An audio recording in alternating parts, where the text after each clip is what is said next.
Olá, sou o professor Laércio. Vamos continuar nosso estudo sobre sistemas de comunicação. Na aula de hoje nós veremos, coloquei como objetivos apresentar a transformada de Fourier, que é a segunda parte da análise de Fourier, e as modulações pulsadas, para fazer a diferença com a aula passada que nós vimos modulações analógicas. Lembrando novamente nosso modelo de sistema de comunicação digital, os elementos. A gente está trabalhando agora com o modulador digital. A gente vai estabelecer processamentos antes no codificador de fonte e codificador de canal para que nós não tenhamos problema na transmissão pelo canal. Então, sinais periódicos, nós vimos na aula passada. Sinais periódicos possuem um período e o inverso é a frequência. Mas nós também podemos trabalhar ou temos que trabalhar com sinais não periódicos. No caso, não tem período e não tem frequência. A frequência é o número de ciclos, né? O número de ciclos em uma unidade de tempo. Okay. Então, continuando nossa análise de Fourier, nós vimos a série de Fourier, agora nós vamos apresentar a transformada de Fourier. Também o domínio da frequência e vamos ver exemplos de cálculo. Aqui acho que seria mais correto eu ter colocado transformada, tá? Que essa série a gente viu na aula passada. Esse é o Jean Fourier, que descobriu a fórmula, provou matematicamente. Então vamos ver. Então, necessidade da integral de Fourier. Lembra-se que a gente viu a série, que era a representação de um sinal periódico no espectro, que é uma somatória de um valor médio mais infinitas componentes de seno e cosseno. Então, na aula passada consideramos a teoria e aplicações envolvendo a expansão de uma função de período t em uma série. Uma questão que surge naturalmente é: o que acontece quando t tende a infinito? Veremos que, neste caso, a série de Fourier transforma-se na integral de Fourier.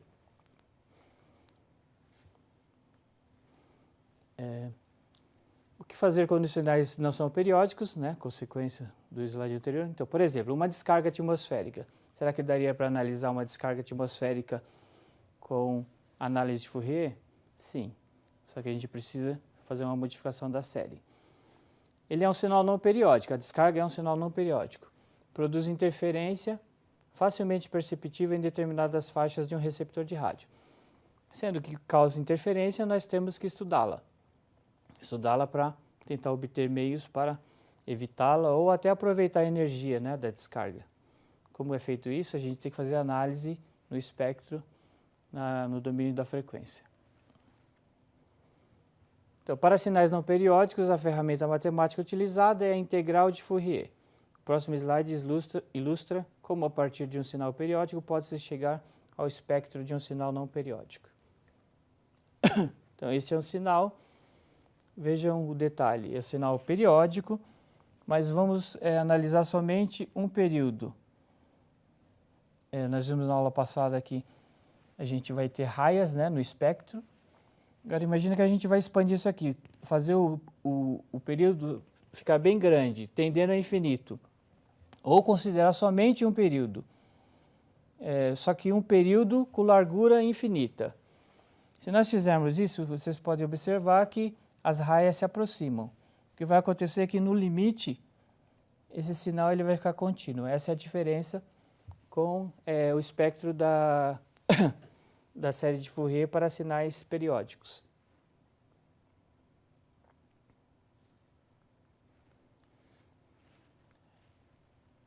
Então, eu comentei sobre a integral de Fourier, o que seria então a transformada de Fourier.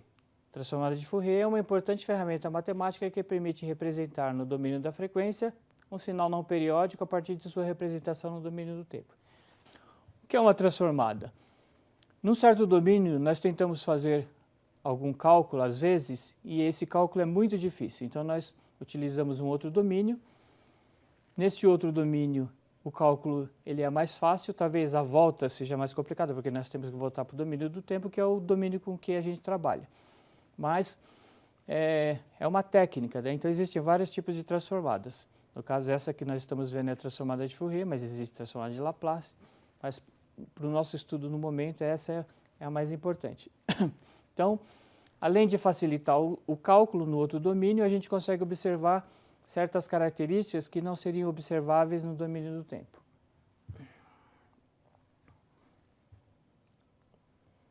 Então, essa é a fórmula da transformada.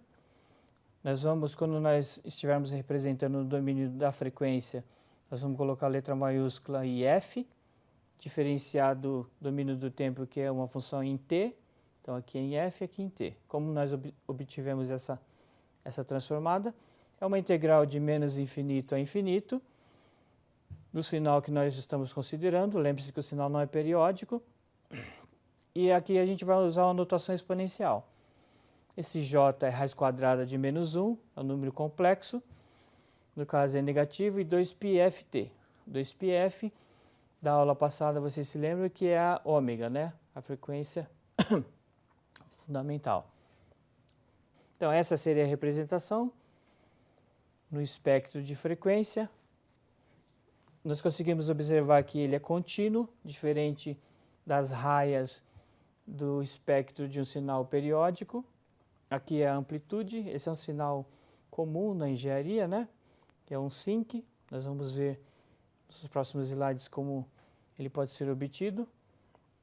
Então, notamos que ele corta o eixo das frequências, né? E ele fica vibrando e a amplitude vai diminuindo.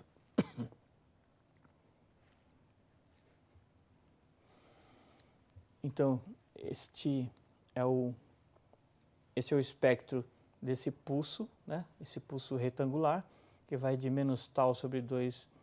Aqui está um erro, aqui é mais tal sobre 2.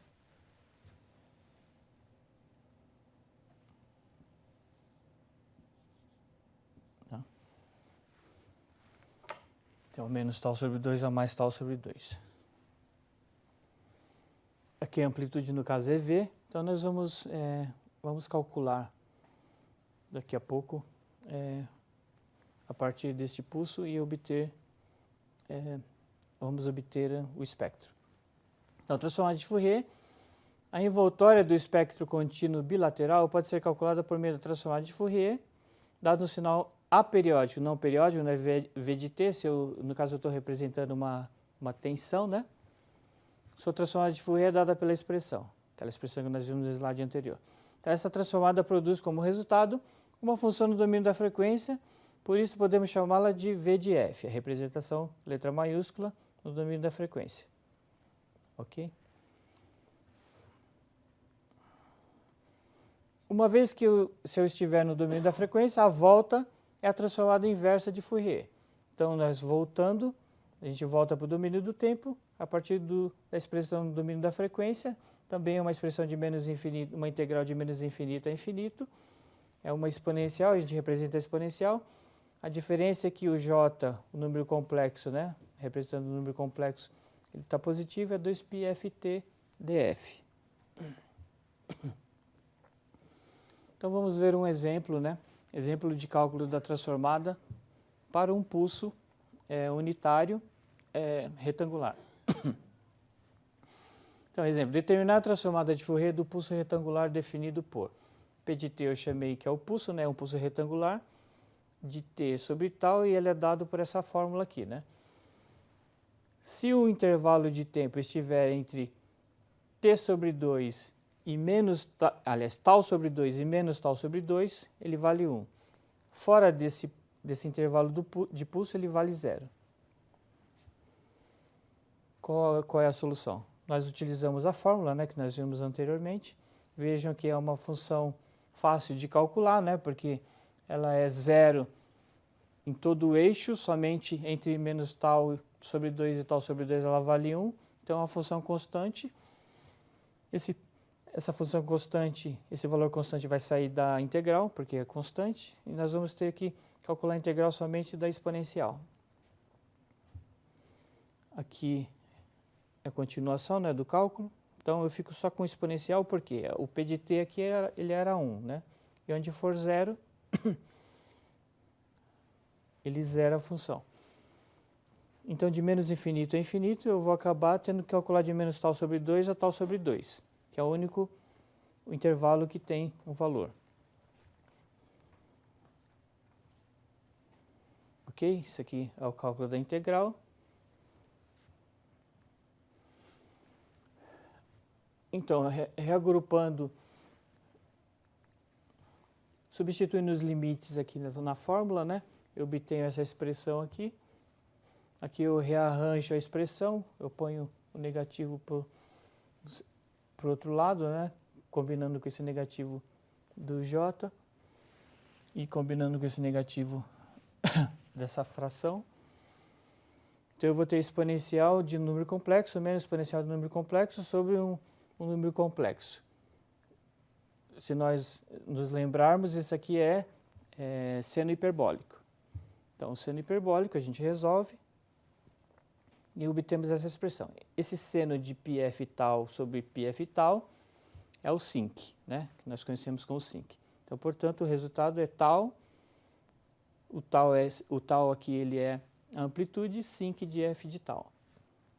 Então, esse aqui é o gráfico, né? Final. No caso, nós tiramos a transformada desse pulso retangular, que ele é 1 somente no intervalo entre menos tal sobre 2 e mais tal sobre 2. Essa aqui é a representação contínua, vale notar, da transformada de Fourier, com a amplitude tal.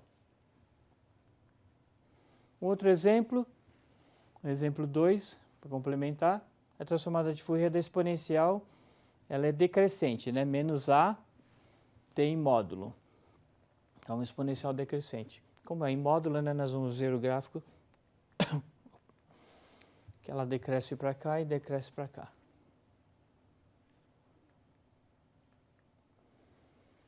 Então, essa exponencial, para ter maior que zero, como eu estou usando o módulo aqui, ela decresce para o t crescente e aqui decresce para o t decrescente. Então, substituindo na fórmula, no caso eu vou de menos infinito até o zero e depois eu ponho zero a infinito. Por quê? Porque a integral ela é um operador linear, então a integral de uma soma é a soma das integrais e eu substituo a função em cada parte de acordo com o intervalo dela. Então, e a t, como nós temos uma multiplicação de exponenciais, é só somar, né? Somamos os expoentes. Integral de exponencial, da exponencial, a própria função. No caso, eu resolvendo e substituindo, eu obtenho esse resultado aqui. 1 sobre a menos j ômega mais 1 sobre a mais j ômega. Então, a gente geralmente escreve a função no domínio do tempo com o seu par no domínio da frequência. Para ilustrar, esse aqui no domínio do tempo e esse é o resultado que nós obtivemos no domínio da frequência.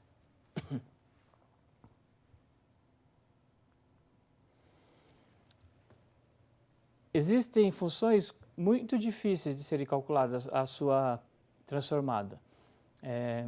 Vocês devem se lembrar que a derivada a gente sempre consegue calcular, mas a integral existem casos que a gente não consegue. Quando a integral é muito difícil, nós podemos utilizar uma tabela de integrais ou tabela de transformadas, né, porque a transformada é uma integral. Se o cálculo for muito mais complicado, nós vamos utilizar mais tarde cálculo numérico, né? Tá? Então, isso aqui é só alguns exemplos de uma tabela, isso aqui tem em qualquer livro, né? Do impulso, a transformada é 1, dá o impulso no domínio da frequência, etc. Esse é do cosseno, seno, esse é próximo do que a gente fez, né? Aliás, é a mesma, né? Exponencial de menos a t e módulo. Então, deu esse resultado aqui. Essas tabelas elas são encontradas em qualquer livro. Agora nós vamos ver a parte de modulação pulsada. Então, a gente também considera que é com essa técnica que a gente faz a conversão analógica digital. Então, nesse processo a gente tem amostragem, quantização e codificação, que são os processos usuais do PCM, né? A modulação por código de pulso. Então, eu vou mostrar algumas modulações, né? Depois nós vamos fazer alguns exercícios. Então, a amostragem ou sampling, né? Então, eu tenho uma onda, Nós podemos fazer essa amostragem aqui com sample and hold. Então eu preciso de um trem de pulsos, né? Esses pulsos eles são perfeitos, né? Porque são teóricos, mas a gente consegue, circuitos eletrônicos que a gente consegue fazer similar, né? Então a partir dessa combinação a gente obtém as amostras. Então a primeira modulação através desse método é o PAN, modulação por amplitude de pulso. No caso, essa parte de cima aqui ela pode ser plana ou pode acompanhar a onda, né? Esse é o sistema que a gente pode utilizar para obter. Então, esse é o PAN, que ele faz a parte inicial de uma codificação analógica digital. Então, para fazer a amostragem, a gente tem que usar a regra de Nyquist, né? A frequência de amostragem tem que ser 2 vezes ou maior que a frequência do sinal, para a gente não ter esse problema aqui e perder informação, né? O sinal, quando nós fazemos modulação, a gente repete o sinal no espectro, né? Esse é uma outra modulação, que é por largura de pulso, né? Pulse Width Modulation, né? No caso, ele vai acompanhar a largura dessa onda aqui, dente de serra, e ele vai ficar mais largo ou mais estreito, né? De acordo com a combinação do sinal. Essa que a gente usa é PCM, que eu comentei, modulação por codificação de pulso. Ela vai ser o elemento essencial para fazer, por exemplo, a codificação da voz, transformação da voz de analógica para digital nos sistemas celulares, por exemplo, no aparelho celular. Então ela usa o PAN. A partir do PAN a gente vai ter que quantizar, né? Quantizar os valores e depois passar esses valores quantizados para códigos. Uma vez codificados, a gente pode enviar no canal sem fio. Então esse é o PCM, ilustrando a codificação da voz e a comparação entre as modulações. PAN, PDM, PPM e PCM. PPM é posição, né? PDM é largura, o PAN ele acompanha, é pulso que acompanha a onda, e o PCM tem o detalhe da quantização e da codificação. Uma vez que nós obtivemos os pulsos, se houver vários sistemas ou várias fontes, a gente consegue jogar no multiplex por divisão de tempo. Tá? Multiplex por divisão de tempo, esse é o multiplex que é utilizado para trabalhar com esses sinais pulsados. Temos que tomar cuidado que tem que ser tudo sincronizado, né? Tanto no transmissor como no receptor. Tá? E isso aqui é um slide que a gente já tinha visto. A partir desse multiplex a gente leva o sistema para o rádio. Tá? Aqui eu repeti a bibliografia. Essa teoria da transformada de Fourier vocês podem obter nesses livros, né? Esses livros tem na biblioteca. E depois, durante as aulas, eu vou tirar dúvida dos exercícios que eu vou passar mais tarde. As ilustrações vocês podem obter também dessa outra referência, que é uma referência básica que tem na nossa biblioteca. Então, seria isso a aula de hoje. Obrigado.